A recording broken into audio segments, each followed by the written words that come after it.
на Зоран.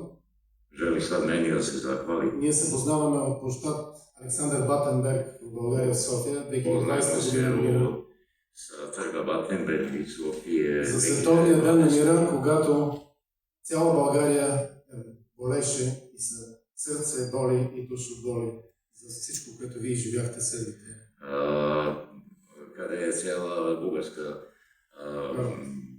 bolelo je to što smo mi preživljavali. Чрез моя концерт ние приветстваме винаги да имате мир и любов и светлината никога да не угасва. I sa koncertom njegovim svi su želeli da bude uvek mir i ljubav, naročito. Затова с една от прекрасните канцонети, световната Асоле Мил, бих искал да приветствам всички вас.